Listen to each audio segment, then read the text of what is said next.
नमस्कार। मैं प्राध्यापक डॉक्टर योगेश पाटिल, हिंदी विभाग अध्यक्ष, विद्यावर्धिनी महाविद्यालय धुले। आज पूरा देश ही नहीं तो पूरा विश्व कोरोना जैसी महामारी से लड़ रहा है।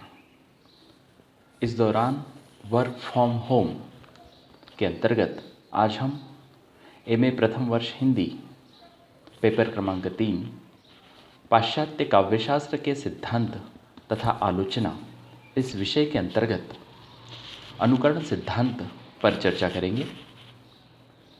सबसे महत्वपूर्ण बात यह कि जिस प्रकार भारतीय काव्यशास्त्र में आचार्य भरत मुनि के पश्चात अनेक विद्वानों ने रस संदर्भ में अपनी मान्यताओं को प्रस्तुत किया, ठीक इसी प्रकार पाश्चात्य काव्यशास्त्र में अनुकरण के संदर्भ में जिन विद्वानों ने अपनी भूमिका रखी उनमें सबसे पहला नाम सोक्रेटिस का आता है। सोक्रेटिस वाचिक परंपरा के गुरु थे।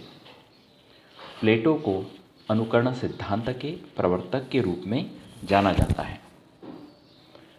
प्लेटो का यह अनुकरण सिद्धांत क्या है, प्लेटो के अनुकरण के संदर्भ में, कला के संदर्भ में विचार क्या है, इस पर आज हम चर्चा करेंगे।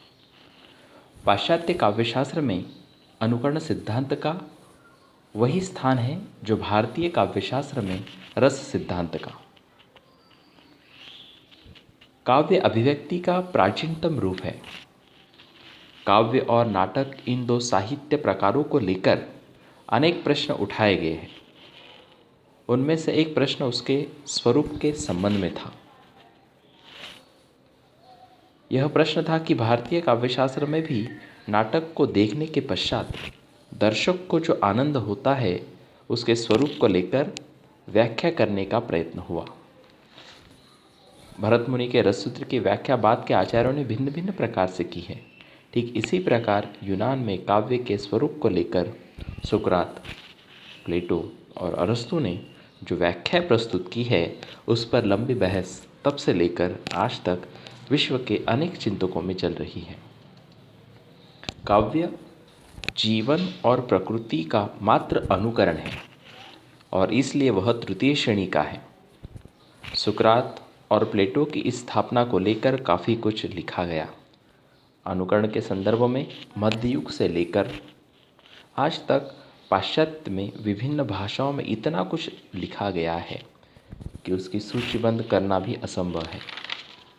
ज्ञान की प्रत्येक शाखा की नींव में ऐसे कुछ सूत्र सिद्धांत होते हैं जिनके कारण वह ज्ञान शाखा समृद्ध और व्यापक हो जाती है। अनुकरण सिद्धांत पाश्चात्य काव्यशास्त्र में इसी प्रकार का महत्वपूर्ण सिद्धांत है।